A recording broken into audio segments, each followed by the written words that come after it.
Welcome to the Subject of Blackout. My name is Timo, and with me, as always, for this holiday special is Mike from the Name Taken Podcast. Mike, how you doing? Good, Tim. How are you?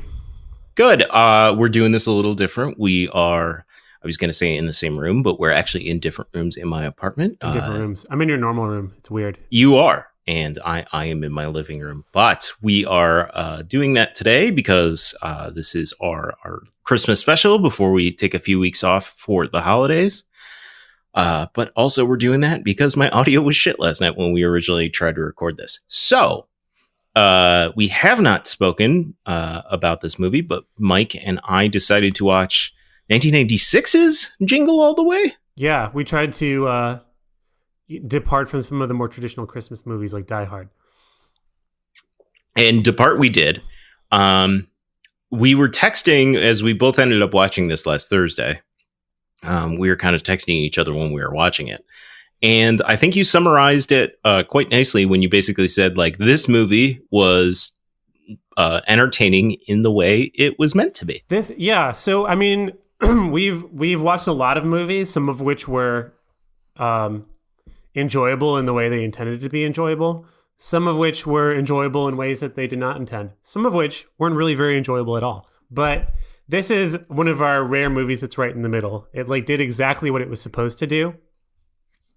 And it was interesting because while, a movie like Die Hard, a movie like Home Alone or Elf, ones that you revisit every few years, are things that you're kind of like not going to be totally, you're not going to dig into, you're not going to notice a bunch of new things. Jingle All the Way, not necessarily a movie that everybody kind of revisits all the time.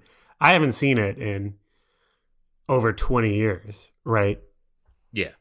So it was interesting to go back to this one and look at it with fresh eyes in a way you don't normally get to with Christmas movies. Yeah, I was pleasantly surprised that this wasn't as bad as I feared it was going to be. Yeah, which is a good bar. It's a good bar for this show. And it was pleasantly funny in spots. It was pleasantly funny in spots. Sinbad is in it. Sinbad. Does everybody remember Sinbad? His character is a psychopath in this movie. Yeah. And I kind of love it. He is constantly trying to be friends with Arnold Schwarzenegger and then immediately betrays him at the drop of a hat. Yeah. Like 8 times. And it's very amusing, but it's also patently ridiculous. But I was charmed to see Phil Hartman in this movie as a major character because I miss that man very much. Yeah. I was a big fan of his before he died. Troy McClure. And man, he is a thirsty, horny man in this movie, and I did not remember that plot line at all. Yeah. Okay. So hang on. So let's explain the movie because people aren't necessarily going to remember this one. So that's true. It's like a movie that's basically focused on the commercialization of Christmas. And for context, for everybody that has been born, after the year 2000, 1996 was a grand year for the Power Rangers. And so and also 1996 and 7 and 8 were big years for, I think before Black Friday, really, but there were still people rioting to get certain types of toys. Tickle Me Elmo, Furbies, various Power Ranger stuff. So, this movie is kind of focused on that aspect of Christmas, which is a little cynical, but it's funny, so it's fine. And also, it's very ironic to me that this comes off, especially in the modern context where there are a lot of people active either on the left or on the left on Twitter, who are talking about, late stage capitalism and the problems, the inherent vices of capitalism in and of itself. Right. And, the flaws within the system, which stuff not being pointed out in the mid 90s. But this is a very anti-consumerism, anti-capitalism type movie. Done by the future Republican governor of California. Yeah. This is, so during the 80s, because remember we watched Commando. So during the 80s, Arnold Schwarzenegger was developed as this like quintessential action hero. And then in the 90s, he was sort of like turned around as like, isn't it funny? He was an action hero in the 80s, but now he's like this suburban dad. And so he did a Yeah. bunch of those movies. He did like Kindergarten Cop. Yeah. He did what was the pregnant one? He did that one. He did Twins. Yeah. He did Mr. Mom. He did Twins. So, and then this is kind of part of that sort of 90s Arnold Schwarzenegger. But basically, Arnold Schwarzenegger does business. He's like some kind of businessman who just like makes a bunch of money. I think furniture salesman, but it's very vague. Yes. Doesn't pay enough attention to his son, Anakin Skywalker. Might be a reason why he goes to the dark side. We don't know. Yeah. I'm imagining too. So yeah, Jake Lloyd, young Jake Lloyd, before 3 years I was going before. to say, it also might be why Jake Lloyd went to jail in real life. Oops. So Jake Lloyd, 3 years before he's in Star Wars, is the young child in this movie, and like the entire time we're watching it, I'm imagining George Lucas like, get me Jake Lloyd. That's Anakin That's him. Skywalker. That's him. That's a young Darth Vader right there. So, Dad, you promised. yeah.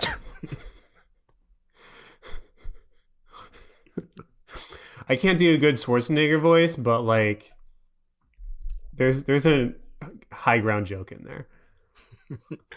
So Don't worry, Anakin. I have the high ground. So a lot of good Arnold Schwarzenegger wigging out. But basically, he's business, not paying attention to his family enough. You're my And- number one customer. Yeah. He forgets to get this like major toy called Turbo Man, which he mispronounces for the entire movie because he's awesome. Turbo Man.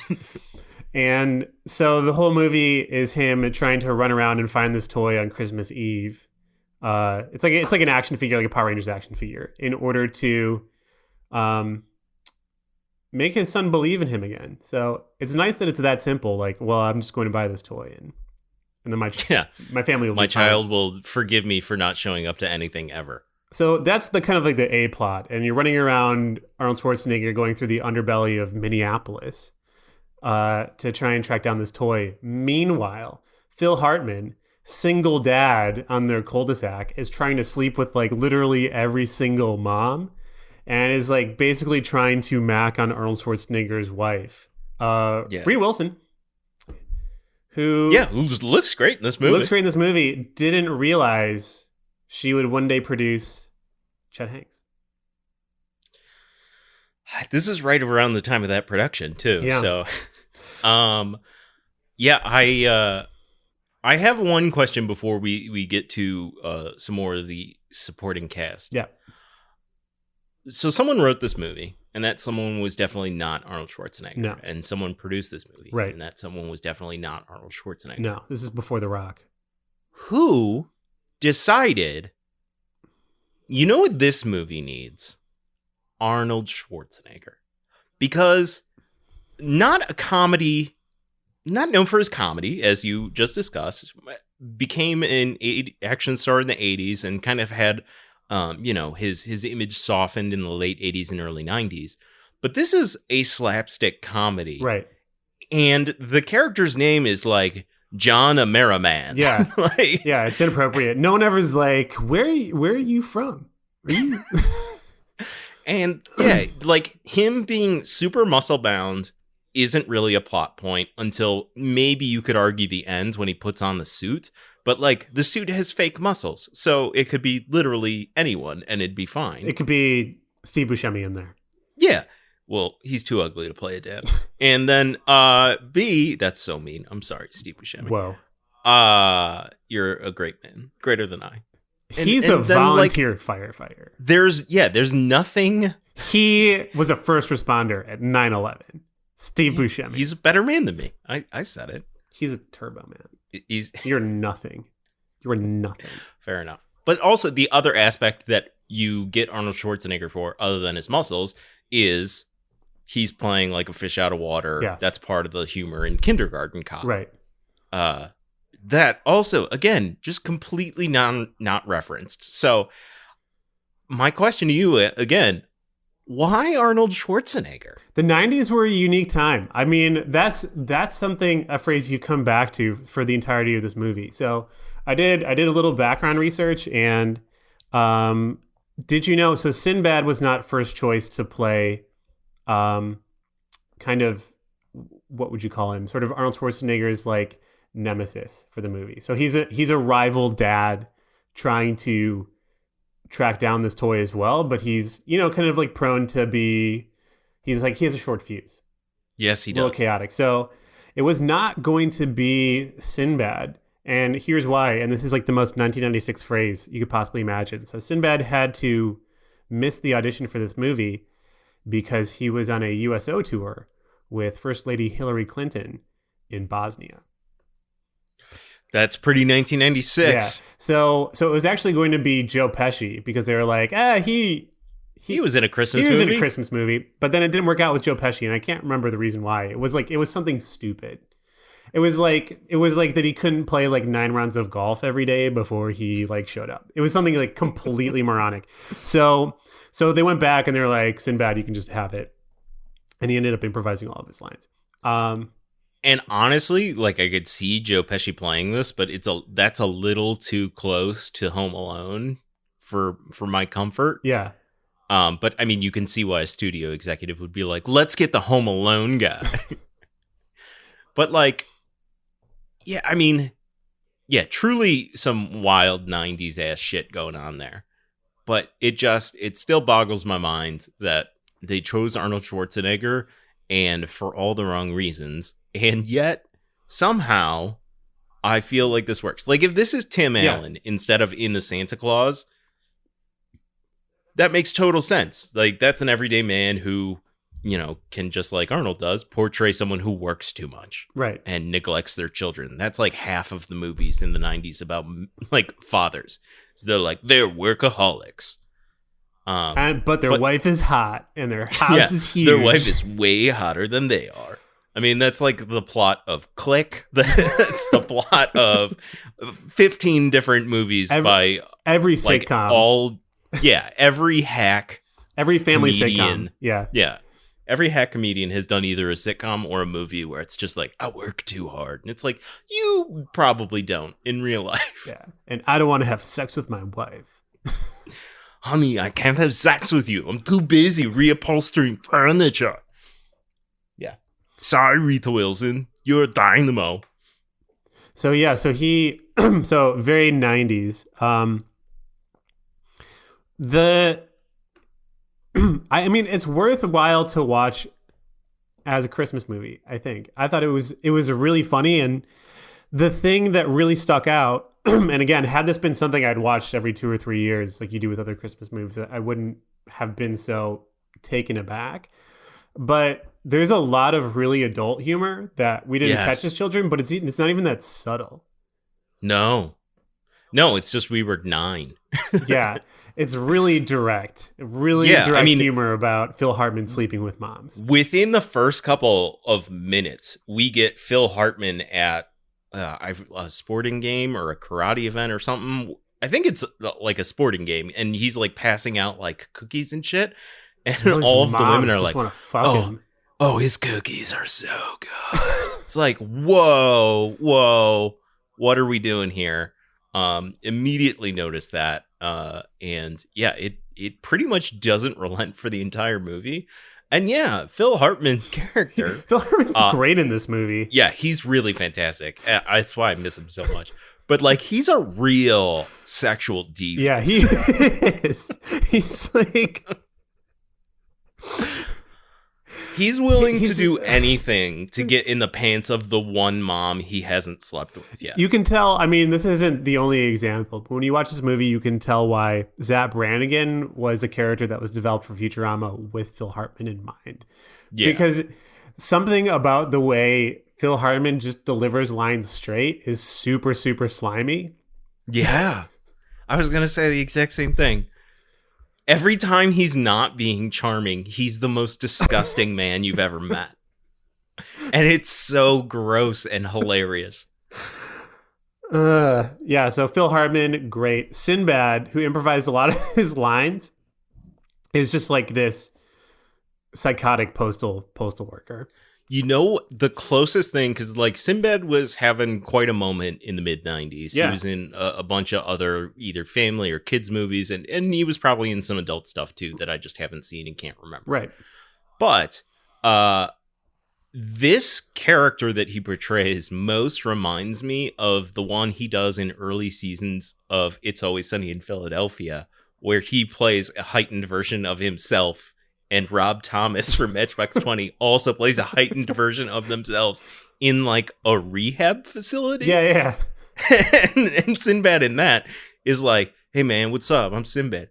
Give me your shoes. And he's like out of control, insane. And it's the exact same character that he's playing in this, but he's a postman and it's the mid 90s. So they're making a bunch of like packages explode jokes, which, man, that left the cultural zeitgeist. Yeah, geez, it did. Man, that was, I like totally forgot about that. That was a thing in the 90s, everybody. It was for a long time. It was like, isn't it funny that postal workers are insane and packages blow up? And you're just like, how did you live? Like, how were you not in constant terror that your postman was going to shoot you up and then unrelatedly a box was just going to explode in your face? Right. But, you know, so 90s were a hell of a time. Now, the big climax of the movie is basically that Arnold Schwarzenegger is on a time limit, which, as you watch the movie, you realize doesn't make any sense. But he's on a time limit to get this action figure and meet his family at this like Christmas Eve parade, which happens during the day. And he leaves home to find this action figure at some point in the morning. So I think we have to assume that like all of the action running around, finding his way into like a racketeering ring of a bunch of people dressed up like Santa, which includes the as I said in last week's preview, the insufferable Jim Belushi. Yes, and but he's actually okay in this. Yeah, and accidentally holding a radio station hostage. So all of these things running through the Mall of America, all of these things somehow take place over the period of probably 5 or 6 hours. It's I would say, because if I recall correctly, the first Toy Story shows up to won't open the doors until it's exactly 8 o'clock. It was exactly 10 o'clock. 10. Oh, so that's he had even about, later. He had about like 5 hours. Yeah, I remember too. Because like there's no way this is a super Minnesota movie, so there's no way the sun is not setting until like 4:30. Right, exactly. So so it has to be like 5 hours. Maybe I'm gonna change my feelings about this movie. Maybe it's trash. But anyway, unplayable. So it's the culmination is when the climax, he is empty-handed and is still trying to find his way to this this parade, and then accidentally just gets dressed up as Turbo Man with all of this sick stuff like a jetpack just to be in the parade. And a working jetpack. Right. And is able to give a toy to one child in the audience, and like who do we think he would give that toy to? So there's like this extreme Deus Ex Machina spoilers at the end of the movie that like it's a children's movie, so it's fine. And it's the movie doesn't set the bar high for being serious, so you accept it. But like there's a lot of things in this movie that had to go just right. And every single one of those things goes pretty much just right. Yeah, I mean, this is not a great movie. If you haven't seen it since the 90s, like I haven't, it's good for a spin. It is funny. It is entertaining. It is quick, which I appreciated. Yep. It's in and out in like an hour and a half. Yeah, it's not like movies now where it has to be like 3 hours. Yeah. But yeah, like this was a competent picture, and we've watched a lot of movies that, in my opinion, were not always competent. No, this ranks. This is at least, I would say, in terms of pacing, in terms of the structure, I would say it's Rush Hour level.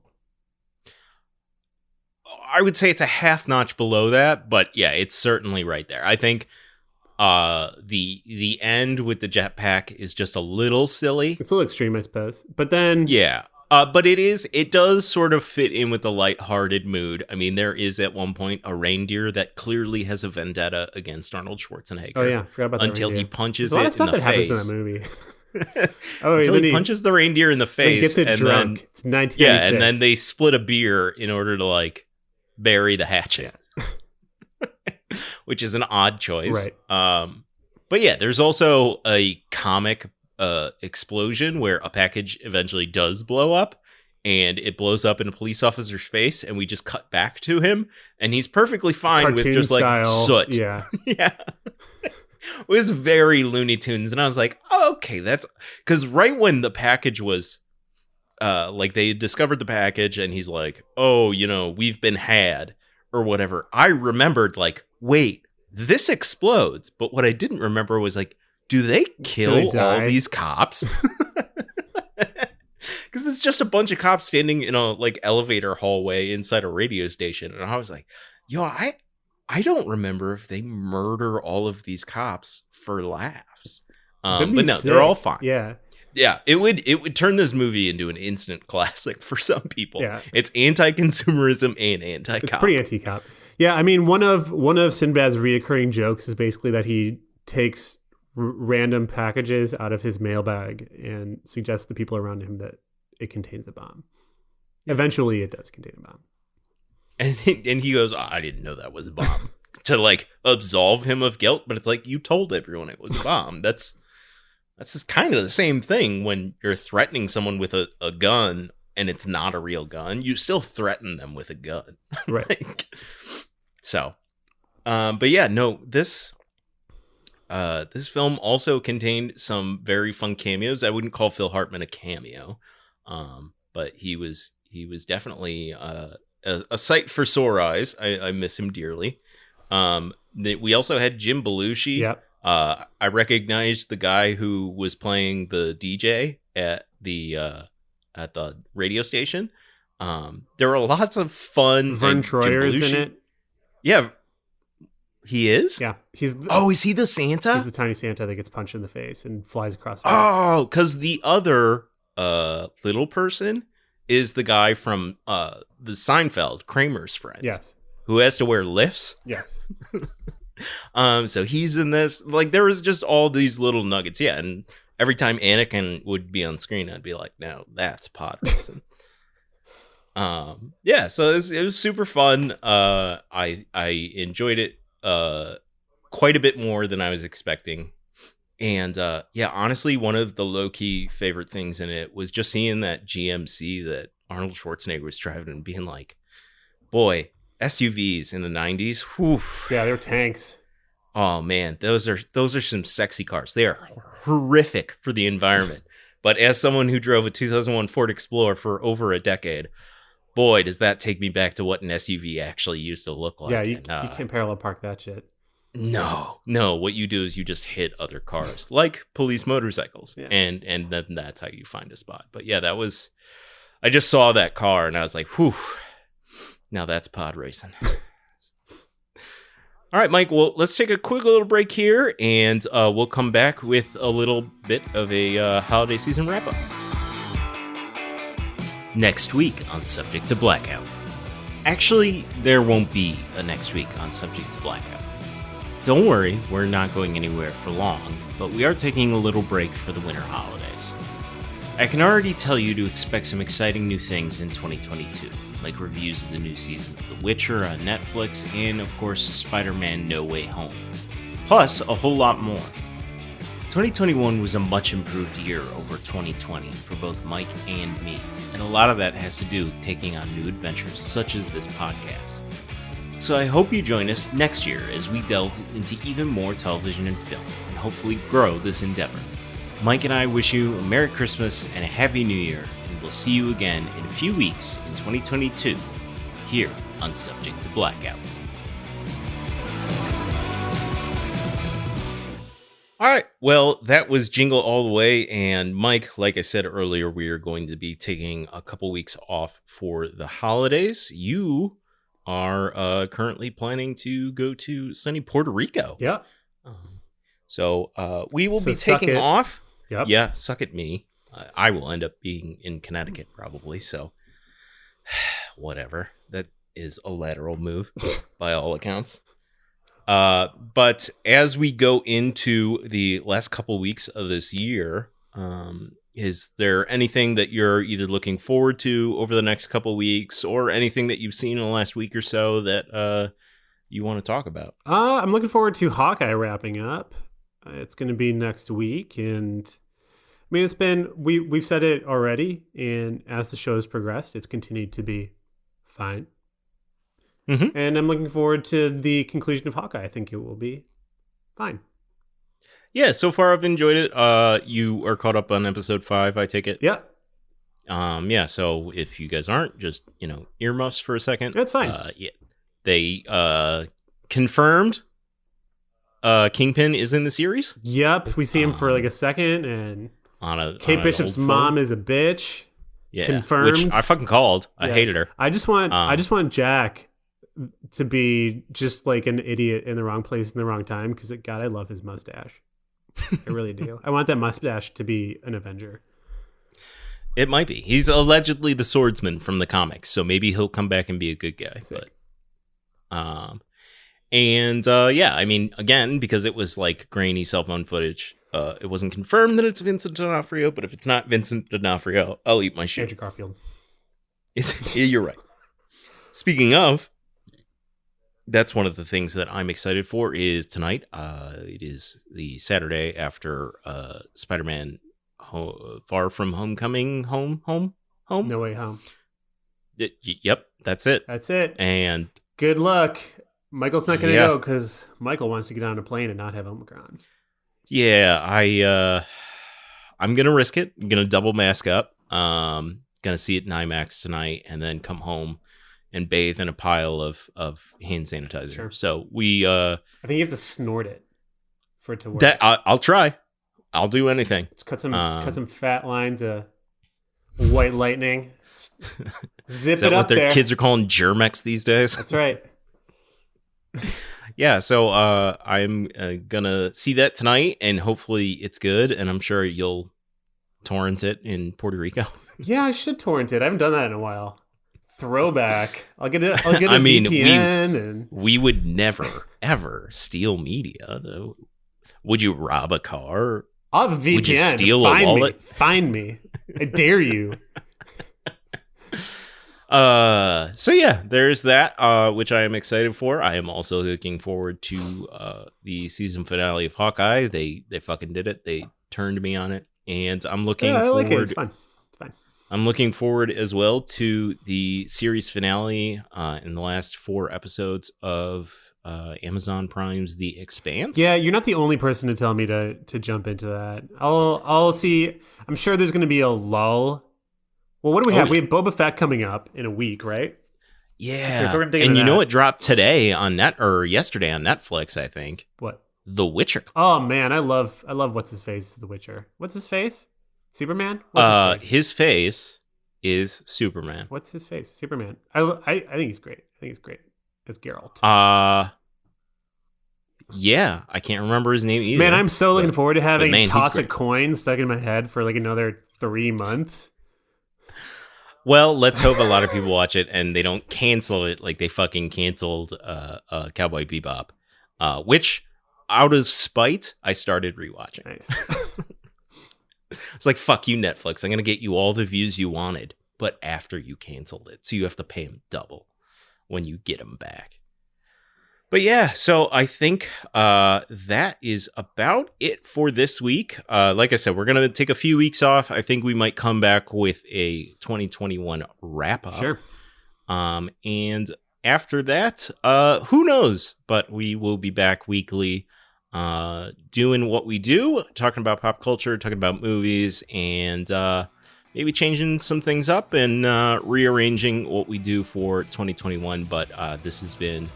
or 2022, I should say. But this has been a fun experience this year, and I want to thank you, Mike, for joining me. Cheers, Tim. All right, for those of you listening along, you can head on over to subjectblackout.com to reach out to us, and you can find all of our socials, including Instagram, Patreon, Twitch, Twitter, and YouTube right there. Also, feel free to rate, review, and subscribe on any of those. And lastly, you can find Mike on Instagram and Twitter at NameTakenPodcast. Mike, thanks for joining me. Right on, Tim.